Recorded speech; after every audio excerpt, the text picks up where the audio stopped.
Holy Terra, the cradle of mankind, the seat of the God Emperor's eternal throne. Billions whisper its name like a prayer, picturing golden towers, radiant cathedrals, and skies that glow with holy light. But those visions belong to dreamers, not to those who live here. Beneath that golden illusion lies the truth, the underbelly of paradise, where light is a myth and the air itself feels like punishment. The slums of Terra stretch endlessly downward, layer after layer of rust, smoke, and bones crushed beneath the weight of history. Down here, time doesn't move the same way. There's no sunrise, no sunset. Only the dull flicker of lumen globes fighting against the smog. The walls are slick with condensation that smells like oil and ash. The air tastes like rust. Every breath burns your lungs a little more. Children are born coughing. Old men die in silence. And between those two moments, life is nothing but endurance. The surface priests say Terra is sacred, that even the dust beneath our feet once touched the Emperor's sandals.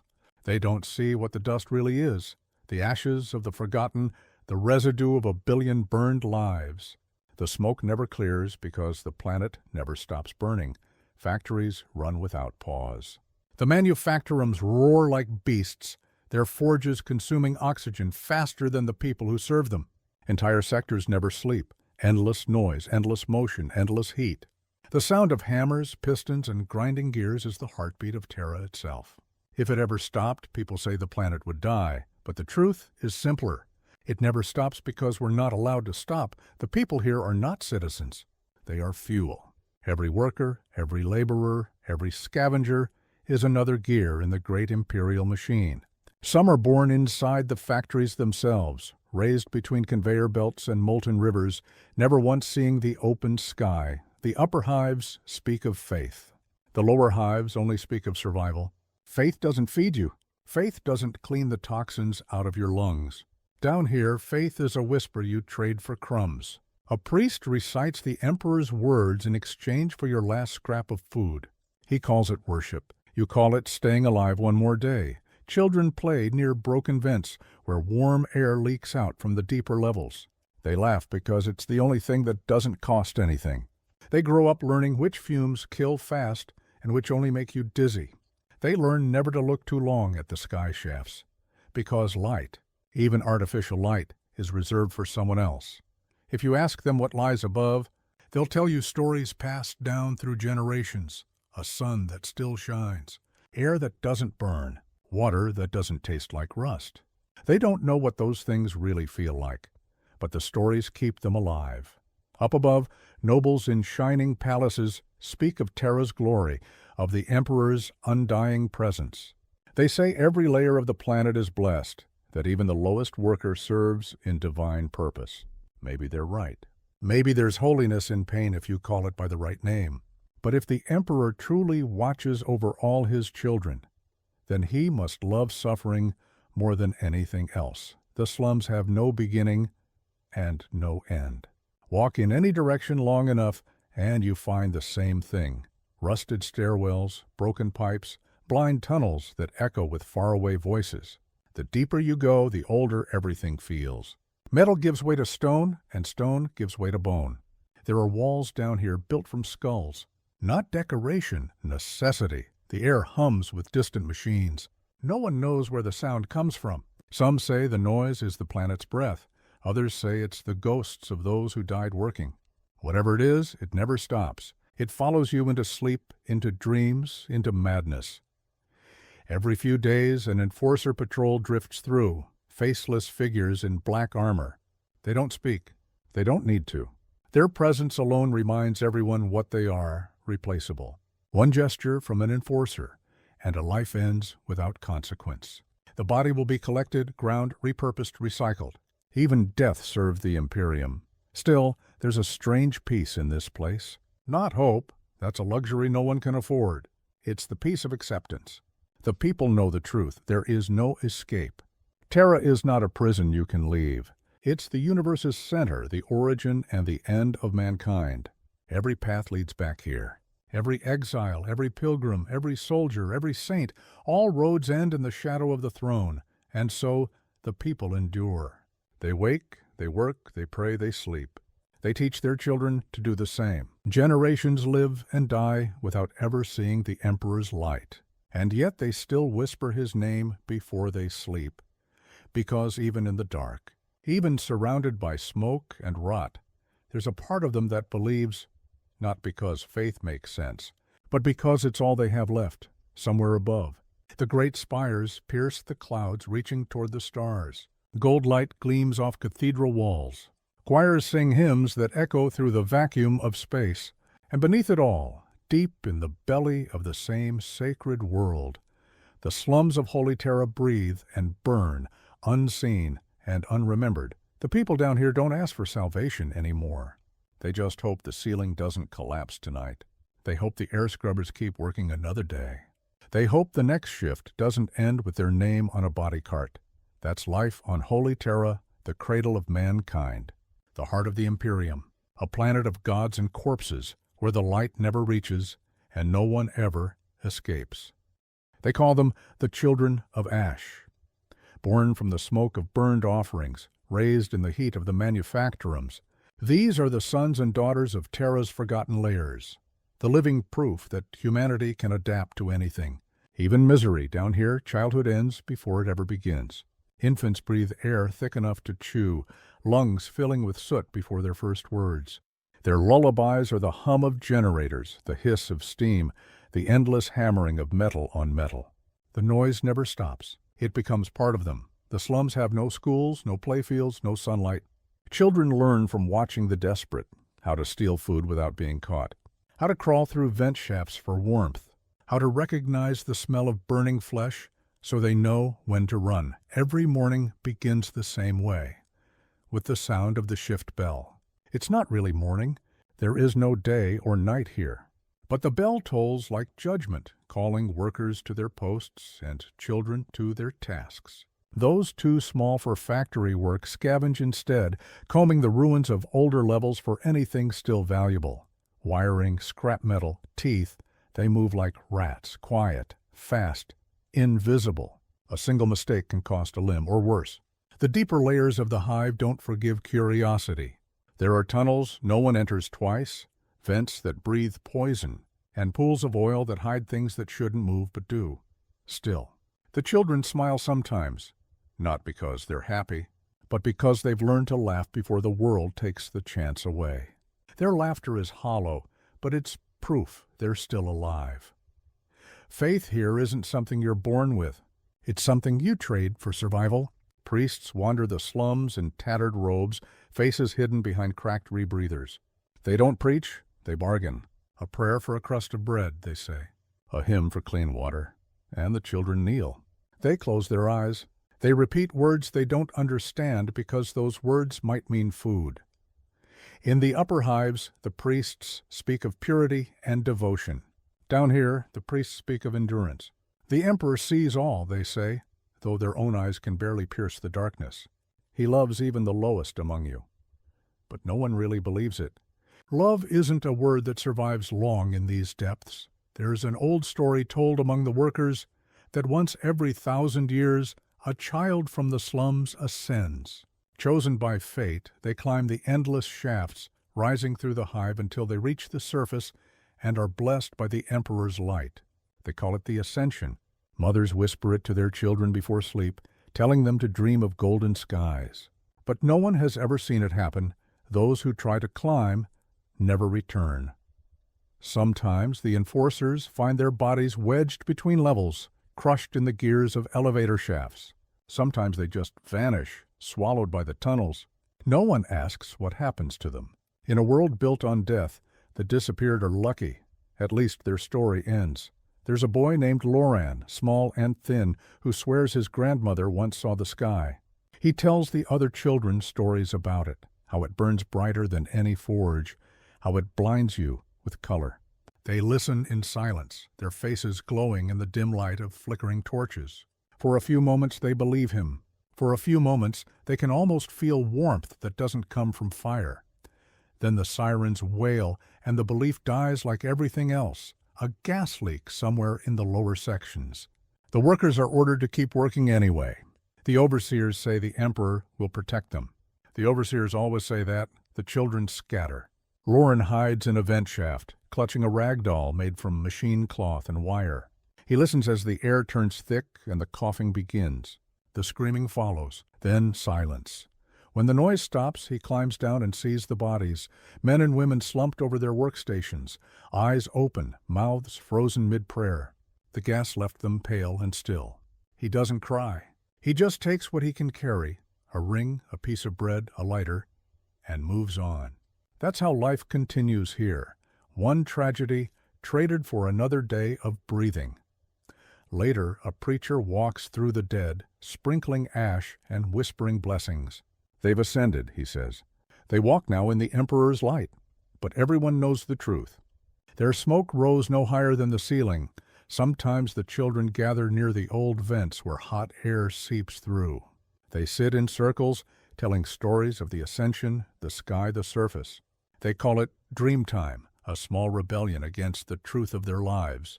They know it's a lie, but they need it anyway. Lies are softer than reality. Above them, unseen and uncaring, the great towers of the upper hives glitter like constellations. The rich breathe filtered air and bathe in clean water imported from off-world. They speak the Emperor's name in cathedrals built of gold, never once imagining that his name echoes the same way in the throats of starving children. And yet, in a way, the children of Ash are the truest believers. Not because they have faith in salvation, but because they keep living without it. Every breath is a prayer. Every step is devotion. Every moment they refuse to die is an act of worship. When the shift bell tolls again, they rise. They walk into the smoke. They take their places among the ruins and the machines, because on holy Terra, no one escapes. You don't climb out of the dark. You simply learn to call it home. The machines never stop. Even when the bells fall silent and the workers collapse in exhaustion, the hum remains. Deep, constant, eternal. It's the heartbeat of Terra. You can feel it through the floor, through your bones, through the air itself. Some say it's the Emperor's will echoing through the metal veins of his world. Others say it's just the sound of the planet dying, one rotation at a time. In the slums, the machines are gods of iron and smoke. They rule with no faces, no mercy, no sleep. Entire generations live and die serving them, never questioning why the engines must run, only fearing what happens if they stop. Because if the noise ever fades, it means something far worse than work is coming. Silence down here isn't peace, it's death. The manufactorums stretch for miles, their ceilings lost in the smog. Girders hang like ribs over glowing forges, dripping condensation from the heat. The air ripples with fire and dust. Workers move in endless rows, each one chained to a task, welding, hammering, lifting, burning. The rhythm is hypnotic, a brutal symphony of flesh and steel. Shift after shift, they repeat the same motions until muscle becomes memory and thought becomes useless. There's no sense of time, only rotation, the cycle of production and exhaustion. Sleep is not rest here. It's an intermission between orders. The machines that never sleep have names whispered like curses. The grinder. The iron maw, the lung, the endless forge, each has its purpose. Each demands a sacrifice. The grinder devours scrap and flesh alike. Anything dropped into its maw becomes dust, sometimes on purpose, sometimes by accident. The iron maw produces tools and weapons that will never be used by the hands that make them. The lung purifies the air, or tries to, but its filters are so corroded that it spews more poison than it cleans. And the endless forge, the largest of them all, glows red day and night, a wound that never closes. Every machine has attendants, workers who keep them running, wiping the grease from gears, tightening bolts, clearing blockages. They call themselves the tenders, though everyone else calls them the condemned. It's said the tenders never live past 40. The air inside the machines eats you alive from within. There are rumors that some of the machines are older than the Imperium itself. Built before the Emperor sat on his throne, before the Mechanicus carved the planet into shrines of metal. Some claim that the machines are alive, not in the way humans are, but in the way beasts breathe, dream, and hunger. That somewhere beneath the pipes and fire, a mind watches, In the deepest layers, where even light refuses to linger, the air vibrates with the drone of ancient engines. The people there worship them directly, offering prayers to the spirit beneath. They smear oil on their foreheads instead of incense and recite binary litanies they don't understand. The tech priests of Mars call it superstition. But superstition is just faith with dirty hands. The Oxygen Guild controls who breathes. They manage the filters, the vents, the flow of air itself. Every breath is taxed. The poor pay in labor or blood. The Guild wears bronze masks shaped like skulls to remind everyone that air and death are the same thing here. You can't have one without the other.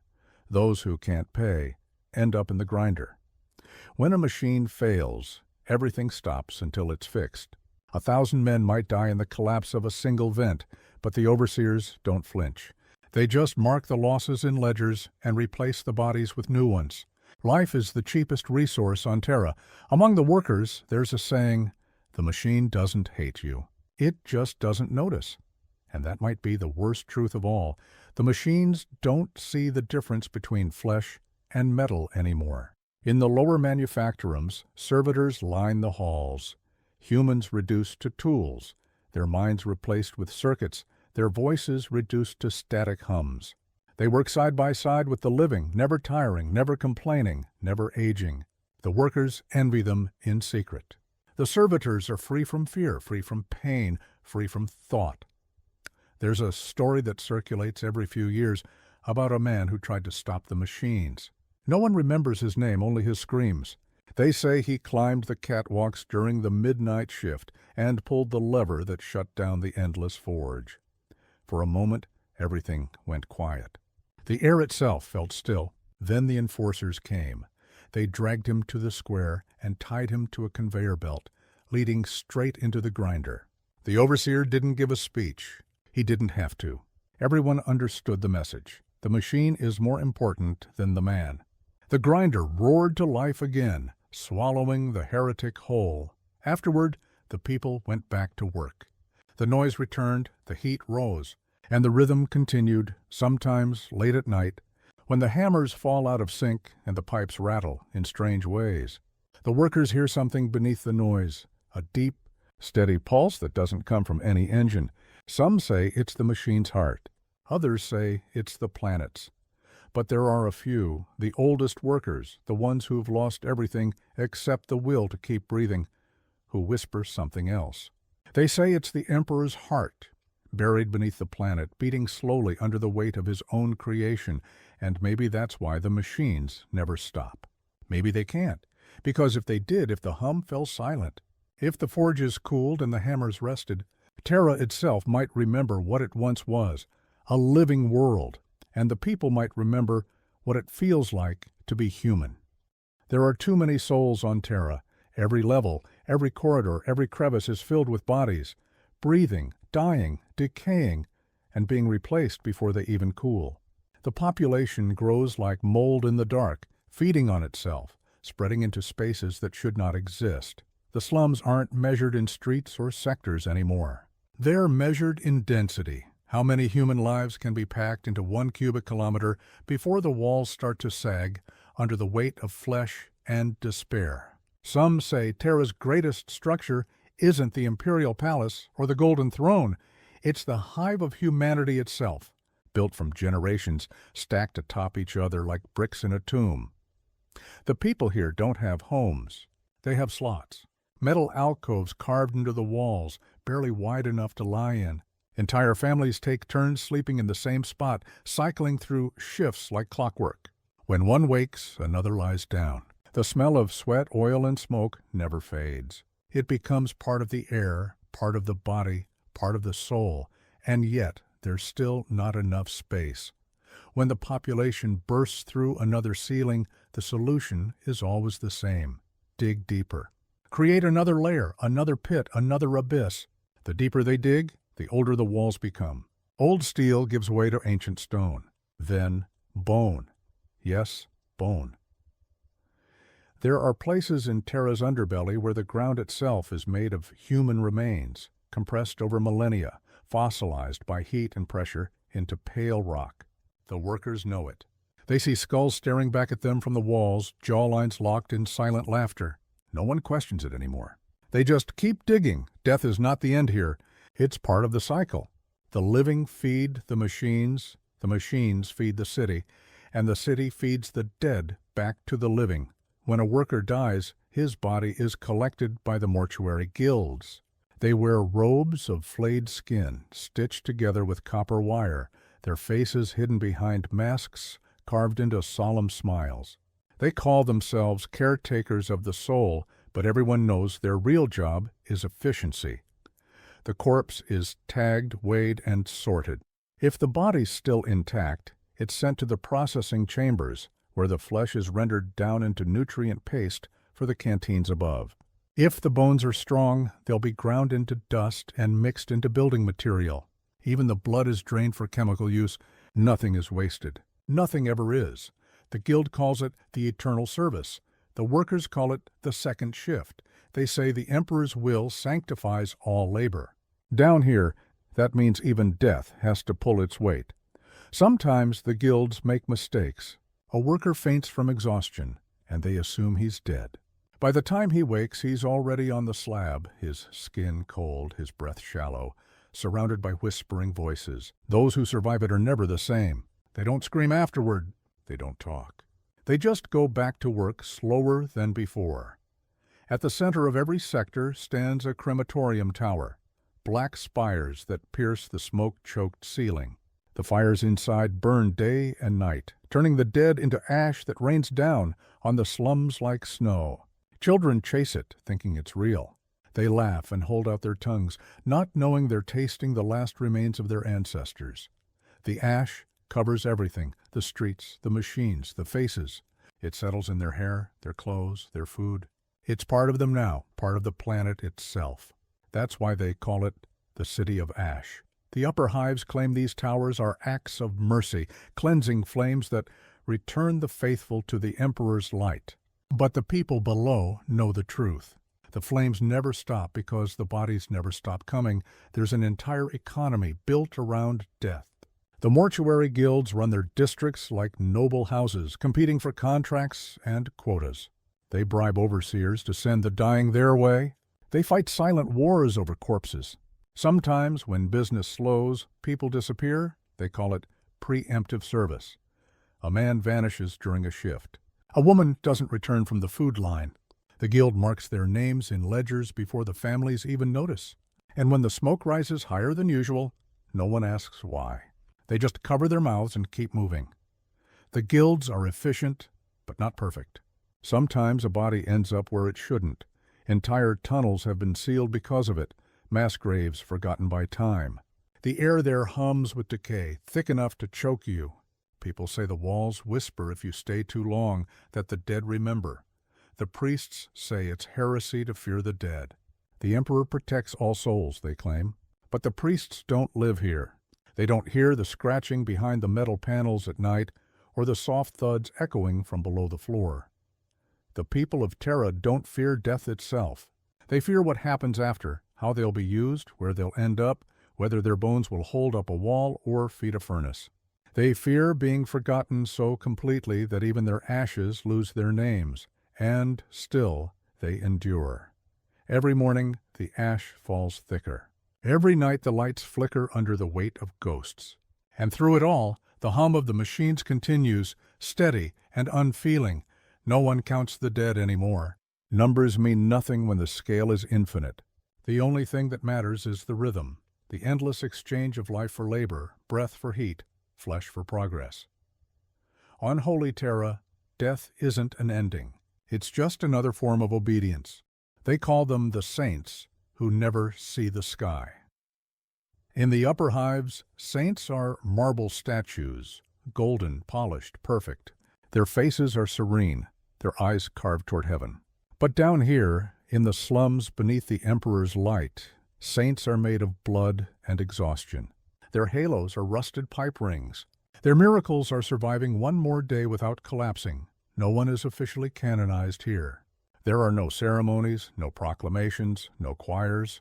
Holiness is voted on by whispers. The people decide who mattered. Sometimes it's a mother who gives her food to her children until she fades into nothing. Sometimes it's a worker who dives into a burning forge to save others. Sometimes it's a scavenger who returns from the depths carrying air filters for strangers instead of herself. They die quietly, without witnesses. But their names become light in a place that has none. Their portraits are drawn in soot on the walls. Candles, made from melted machine grease, flicker beneath them. The smoke stains everything black, so the saints' faces always look like they're crying. Once a year, when the work slows for a single hour, usually because a machine breaks down, the people hold the March of the Ash. They walk the tunnels barefoot, carrying what few candles they have left. The flames shimmer through the smoke, hundreds of tiny stars moving through a world without a sky. They sing while they walk. Not the hymns the ecclesiarchy wrote, but older songs, half memory, half prayer.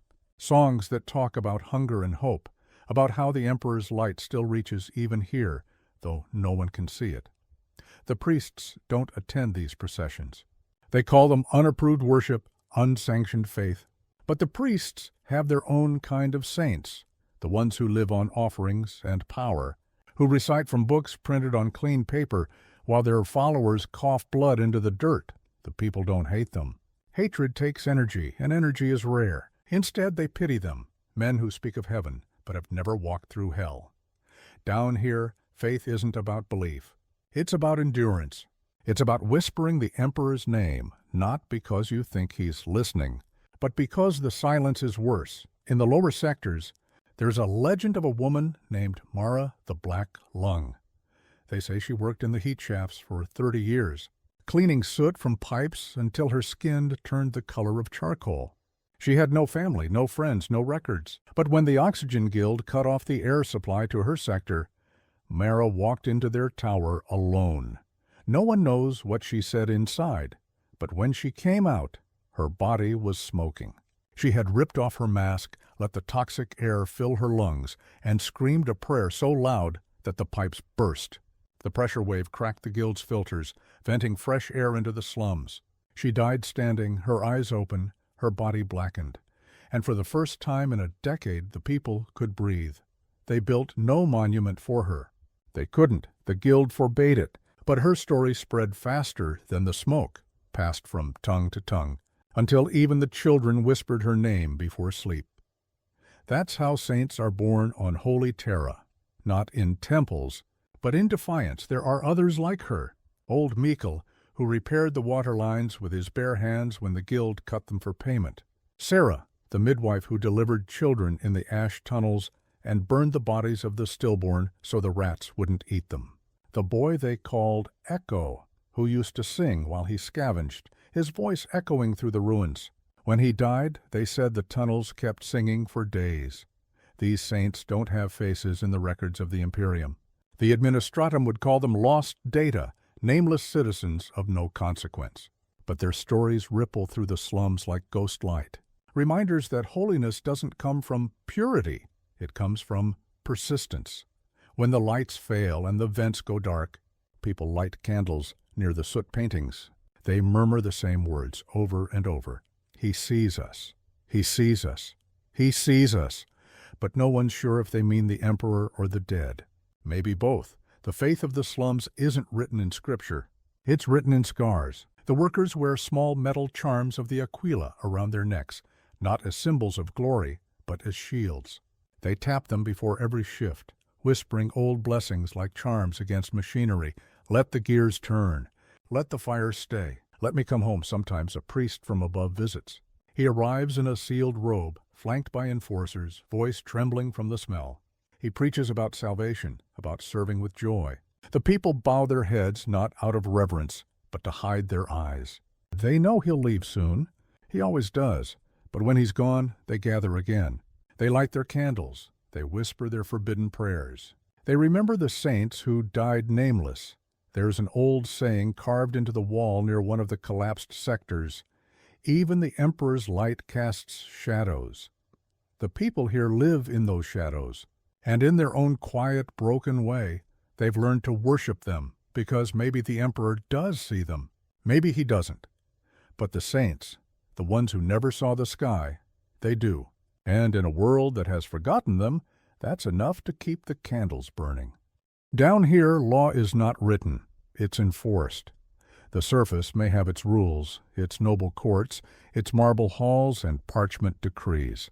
But the slums of Holy Terra obey only one law, the one that can kill you fastest. The enforcers descend without warning. Their boots echo like thunder in the tunnels. Their armor gleams black even through the ash. No one knows their faces.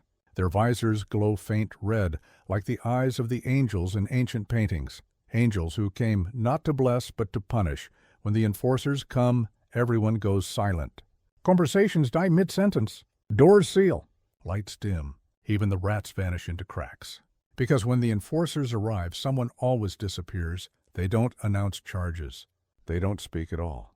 They just drag the chosen away. A worker, a scavenger, a preacher, sometimes a whole family, and leave behind only the smell of ozone and the sound of their breathing machines fading into the dark. People whisper that the enforcers aren't human anymore, that their lungs were replaced with filters, their eyes with optics, their hearts with cold iron pumps. Maybe it's true. Maybe it has to be. No human could do what they do every day and still call himself alive. The slums call them the silent law, but the silent law isn't the only one. Every level of the hive has its own set of unwritten codes, rules carved out by necessity, not justice. Rule 1, never steal from a guild. Rule 2, never speak to an enforcer unless spoken to. Rule 3, never trust anyone who smiles too much. Rule 4, always look down when the lights flicker. Because when the lights flicker, it means the power grid is being rerouted, and that usually happens before a purge. When the enforcers leave, others step in. The gangs, the preachers, the scavenger bosses. Each rules a piece of the darkness, claiming loyalty to the emperor but serving themselves. There's the Red Dusk, a gang that runs the oxygen trade. They wear red masks painted with ash and blood, and their symbol, a burning hand, is scrawled on the walls of half the Underhive. They sell air in canisters stamped with prayers, claiming every breath you buy is sanctified. Then there's the Iron Choir, a cult that worships machinery as divine flesh. They sing hymns in binary, hammering pipes and vents to create rhythms that echo through the tunnels. They say the emperor speaks to them through static, that each spark is a word of truth. The enforcers don't fight them. They don't need to. The system feeds on chaos. A quiet hive is a dangerous hive, it starts to think. So long as the gangs kill each other, the rulers above have nothing to fear. There is an old district where the lights never return once they die. The people call it the Red Dusk Zone. During the blackout hours, the air glows faintly red from the heat of the manufactorums below. Shadows move against the walls, shapes that don't match the bodies, casting them. When the glow begins, no one leaves their quarters. The old say it's the Emperor's warning that the planet itself weeps fire for the sins of man. The young say it's just the exhaust from broken reactors. Both might be right. In that glow, law dissolves completely. The guilds retreat to their towers. The enforcers seal their gates. The slums belong to the desperate. Murders, trades, disappearances, everything happens under that red haze. And when the light fades, the survivors sweep the bodies into the drains and start again. The priests still talk about order, but even they carry knives now. Their sermons end with confessions whispered over gunmetal and rust. The emperor protects, they say, but everyone knows protection here comes at a price. There's a story they tell about a boy named Varen. He was 12 when he stole an oxygen tank from a guild shipment to save his mother. The enforcers caught him before he could run 10 meters. He didn't scream when they dragged him away. He just said, "She needs it more." 3 days later, the guild delivered his mother a new tank. Full, clean, marked with the Imperial Aquila. No note, no explanation. Just a blood smear on the valve. That's what passes for mercy on Holy Terra. Still, people obey. They follow the codes.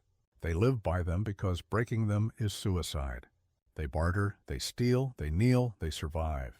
The system doesn't need justice. It just needs obedience. But sometimes obedience cracks. Every few years, when food shortages hit too deep or the air turns black with fumes, someone snaps. A worker throws a wrench at a foreman. A preacher screams that the emperor has abandoned them. A gang refuses to pay tribute, and then the enforcers come again. They descend like a storm, silent and methodical. They purge the streets with fire and gas. No names, no trials, just cleansing. Afterward, the guilds collect the remains for recycling. The priests call it divine punishment. The workers call it Tuesday. When the red dusk fades and the smoke settles, the world resets. The machines hum again. The people crawl back out. Life resumes its rhythm of fear and function. The only trace of rebellion is the scorch marks on the walls, black streaks shaped like wings. Some say they're burn patterns from the flamers. Others say they're something else.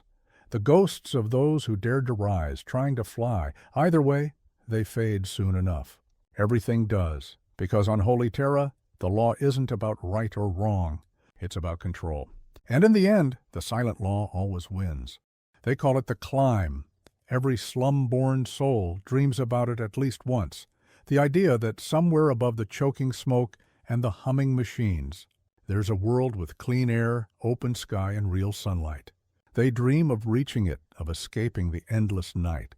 It's a dream that burns brighter than the lumen lights that flicker and die every few hours. But like all fire on Terra, it devours faster than it warms. No one escapes the slums. Everyone knows it. But still, the stories persist. They talk about the risers, those who tried. Men, women, even children who vanished into the upper tunnels, following stairways that wound upward until the air turned thin and sharp. Some say the risers reached the surface.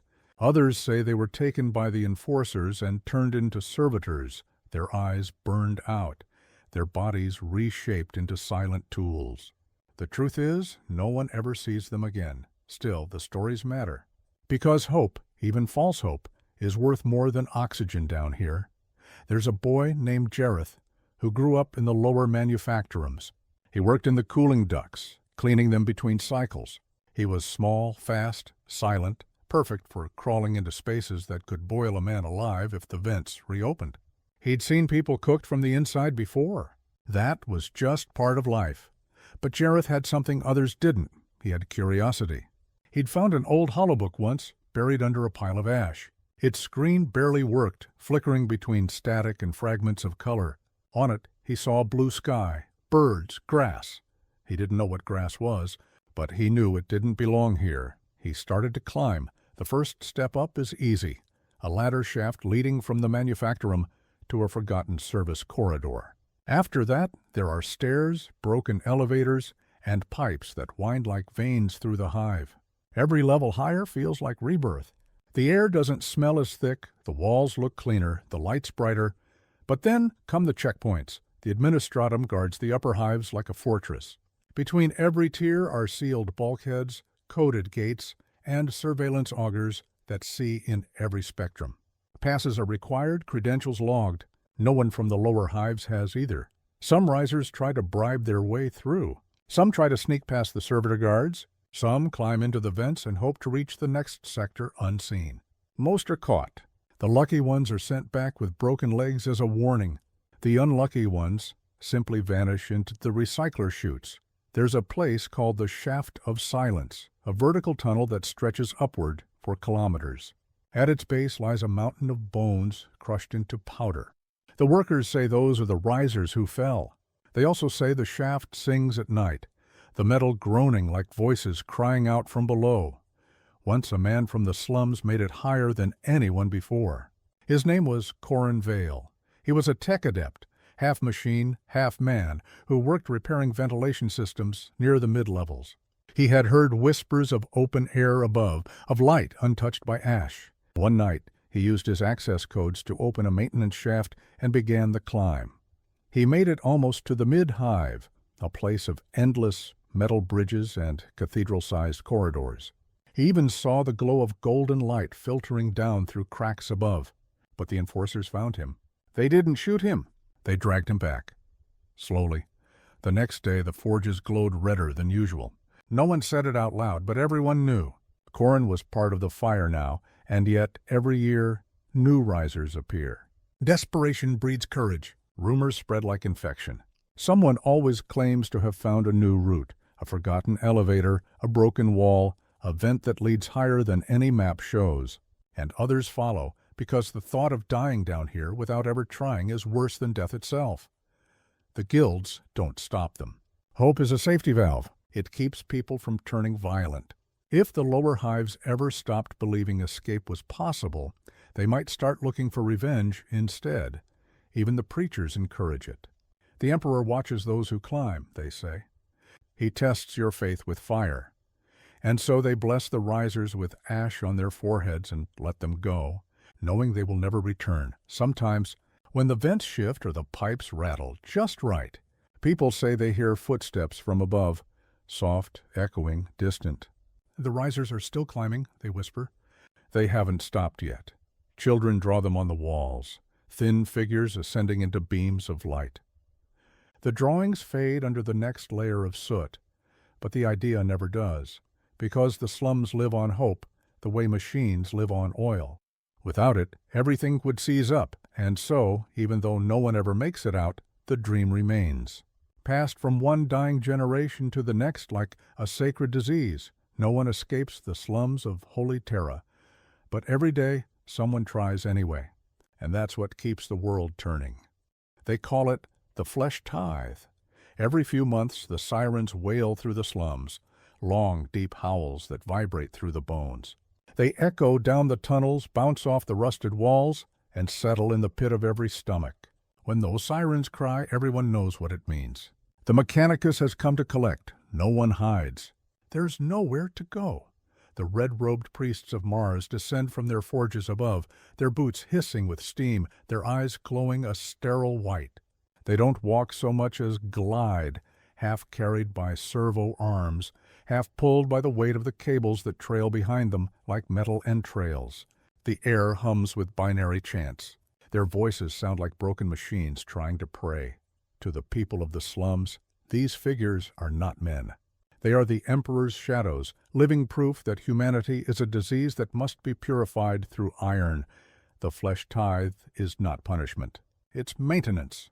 The hives need bodies to replace servitors, to repair the machinery that has outlived its makers, to serve as test subjects in experiments the Mechanicus calls sacred.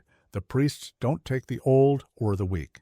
They take the young, the strong, the ones with healthy lungs and steady hands. They measure people by pulse and by silence. If you don't scream, you're useful. If you do, they mark you for later. The chosen are lined up in the open squares, kneeling before the red priests.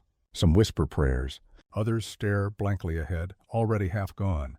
Their families are made to watch. A mechadendrite arm reaches out, injects a mark beneath the skin, a glowing sigil of the Omnissiah. That mark means you don't belong to yourself anymore. You are property of the machine god. No one ever sees those taken again. Some say they're turned into servitors, their flesh hollowed out, their minds erased, their souls traded for programming. Others say they're fed to the great reactors, their bodies converted into fuel through sacred alchemy. The priests deny neither. To them, there's no difference between man and machine, only efficiency. Once a young woman named Elia tried to resist. She had been marked for collection, her arm branded with the red cog of Mars. When the priest came to take her, she spat on his robes and screamed that she belonged to no god made of metal. The priest didn't flinch. One of his servo arms coiled around her throat and lifted her into the air. He whispered something to her in Benoric, a sound like grinding gears, and her body went limp. Her eyes glazed over, and she began to repeat his words in perfect rhythm, voice monotone and cold. When he let her down, she followed him without protest. From that day, the people began to whisper, the flesh remembers, but the soul obeys. There's a district called the Vein-Works, where the Mechanicus operates its reclamation forges. The air there smells of iron and burnt hair. The walls pulse with heat, and the floors are slick with oil and blood. Inside, rows of human forms hang suspended in glass tubes, their veins replaced with copper wiring. Each one breathes, but none are alive. Their eyes flicker with static, their chests rise and fall in mechanical rhythm. The priests walk between them like gardeners tending crops. Every machine in the Imperium has a soul, they say. And every soul can become a machine. For the people below, this is faith twisted into terror. Children are told to hide when the sirens sound. Mothers smear ash on their faces, pretending to be sick, hoping the priest will pass them by. The priests see through it every time. When the collection ends, the air smells like burnt incense and copper. The priests leave behind silence, not peace, but emptiness. The slums seem quieter after, as if the walls themselves are holding their breath. The priests call this process sanctification. The guilds call it quota fulfillment. The workers call it what it is, harvesting. Sometimes pieces of the taken return. A face glimpsed in a servitor's hollow eyes. A voice that almost sounds familiar buried beneath static. A hand that once belonged to someone you loved, now holding a welding torch. The worst part is when they look at you, and for a moment, something inside the machine recognizes you. A flicker, a pause, before the command returns, and they move on. The preachers say it's an honor to serve the Emperor in any form. To be made useful is to be made divine, they tell the people. Even your flesh can worship if your faith is weak. The people nod because they have to. But when the priests leave, they whisper a different prayer. Let me die as a man, not as a tool. That prayer never reaches the surface. The flesh tithe keeps the machines running, keeps the forges hot, keeps the empire alive. And so it continues, year after year, generation after generation. Because on Holy Terra, the greatest sin is not death. It's inefficiency, and the only way to cleanse inefficiency is to strip the flesh until nothing human remains. They call them the whispers from the surface. They drift down through the vents sometimes, faint, distorted, fragile. A sound not meant for the ears of those buried this deep. Voices of people who live in light, carried by broken vox lines, by static, by accident. The slums don't know where they come from, only that they sound different. Calm, slow, almost soft. Up above, in the upper hives and the surface spires, people talk about sunlight as if it's a birthright. They speak of clean water, gardens, glass halls glowing with illumination. Theirs is a world of silence and order where the air hums gently instead of roaring. But that peace never reaches the depths. It only echoes, distorted and ghostly, through the pipes and wires of the hive. And so the whispers become something else. They become scripture. The priests of the lower hive gather in the shadowed tunnels when the transmissions start. They tune their cracked receivers, scratch down fragments of words, and call them the Emperor's breaths. Every broken syllable becomes holy. Every static burst becomes prophecy, light, eternal, praise, order. That's all the people hear. But to them it's proof that somewhere above the Emperor still speaks, that his voice has not been drowned by the machines. They build rituals around it. Every week the faithful gather beneath the largest vent in the sector. The air that comes through is warm and heavy, thick with dust, but they raise their hands toward it anyway. They close their eyes and listen to the faint hum of the world above. Can you hear him? A preacher asks. Can you feel his mercy in the air? No one answers, but everyone nods, because to deny it would be heresy, and worse, despair. But the truth is harsher. The whispers aren't divine. They're transmissions, security updates, market reports, political sermons, fragments of administratum chatter meant for the gilded cities above. Words about quotas and maintenance, filtered down through decaying comm lines, but down here, no one knows what those words mean anymore. Maintenance becomes martyrdom. Quota becomes sacrifice. The bureaucracy of heaven becomes the gospel of hell. The priests aren't liars. They believe it too. They have to. Faith is the only thing that gives shape to madness. There's a place deep in the slums called the Chamber of Echoes, an old Vox relay station from the early days of the Imperium. Its walls are covered in rust and scripture, its floors littered with bones. The priests say that the Emperor's voice is strongest there. The people say it's haunted. Both are right. When the lights go out, and they always do, you can hear them, voices not quite human, not quite mechanical. They murmur, whisper, breathe through the vents. Sometimes they cry, sometimes they laugh. Sometimes they say your name, The children sleep to those sounds. The adults pray to them. The dying reach for them with trembling hands, believing they're being called home, but no one ever comes for them. The guilds, of course, know the truth. They use the whispers to keep the population docile. They fund the priests, repair just enough of the vox towers to keep the noise flowing. Hope is cheaper than oxygen and far more efficient. Once a worker named Thane discovered where the signal really came from. He was a scavenger, clever with machines, too curious for his own good. He followed the sound through the ducts, up through forgotten maintenance shafts, until he found the source. A relay node still transmitting after centuries of neglect. It wasn't a sermon. It wasn't even a message. It was a loop. A recorded broadcast from some long-dead noble declaring a Harvest Day celebration on the surface, repeating forever. When Thane came back, he tried to tell the others. He told them the truth, that the whispers were just ghosts in the machine, that the Emperor wasn't speaking. They found his body the next morning. His tongue had been cut out, and his hands were nailed to the vent he'd followed. The priests called it a warning from the Emperor himself, punishment for doubt. The people believed them. They had to.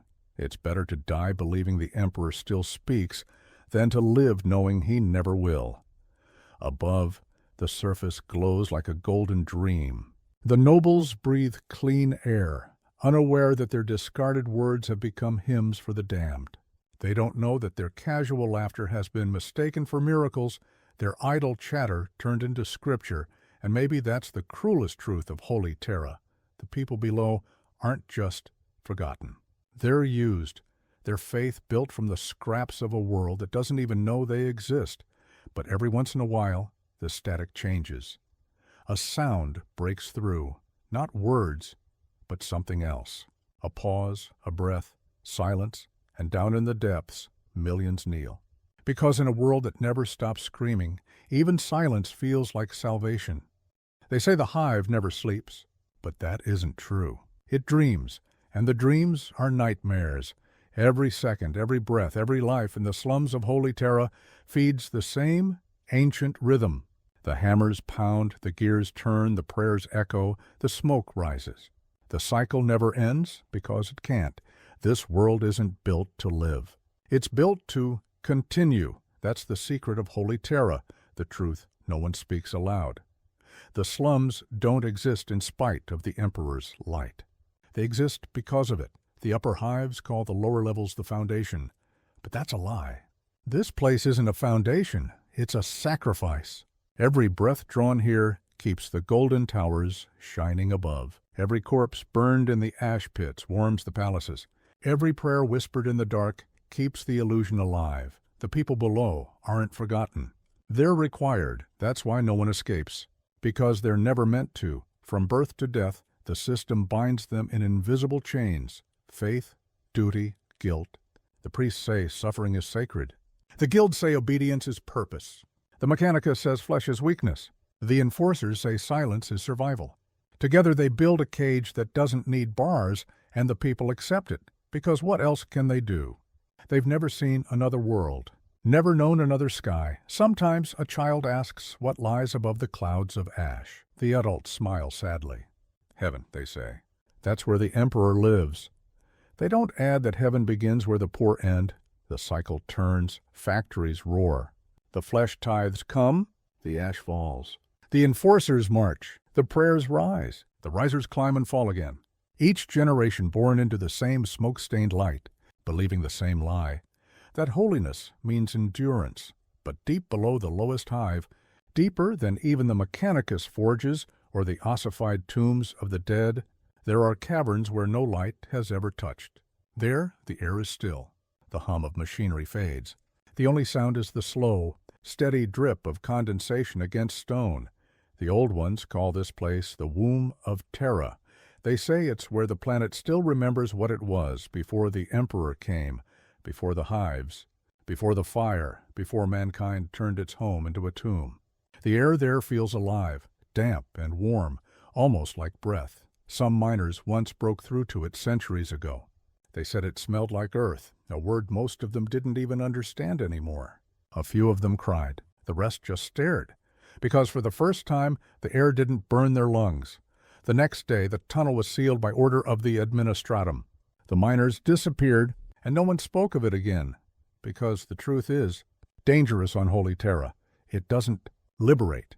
It destroys, and so the world continues to turn. The obscure saints without names are remembered for a few. Years before their soot portraits fade, the servitors keep working long after the flesh that built them has rotted away. The enforcers keep marching through the same streets, hunting ghosts of rebellion that never existed. The people keep praying, their words rising like smoke through the layers above, through the manufactorums, through the guild towers, through the golden cathedrals and the domes of light, until their voices dissolve into the air around the throne itself. No one knows if the Emperor hears them. Maybe he does. Maybe he doesn't. Maybe he can't. But still they whisper his name. Still they hope that one day someone will look down and see them. Still they tell their children that suffering has meaning. Because if it doesn't, if all of this pain, this labor, this faith, this death means nothing, then everything falls apart. There's a story that drifts through the slums, a myth passed like a secret blessing. It says that one day, when the last light fades and the last machine stops, when the smoke clears and the air grows quiet, the Emperor will rise from his golden throne.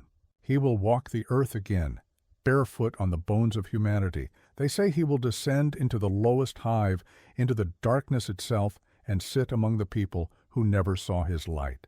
He will listen to their stories, he will touch their hands, and for one perfect moment, the world will be still.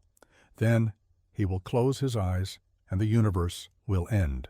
Not in fire or judgment, but in silence, the kind that comes only after a lifetime of noise. Until that day, the hives will hum, the ashes will fall, and the people will endure. Because that's what they've always done. No one escapes the slums of Holy Terra, not because they're trapped, but because they are the heart of it, the eternal beating pulse beneath the gold, and as long as mankind still breathes, the heart of Holy Terra will never stop.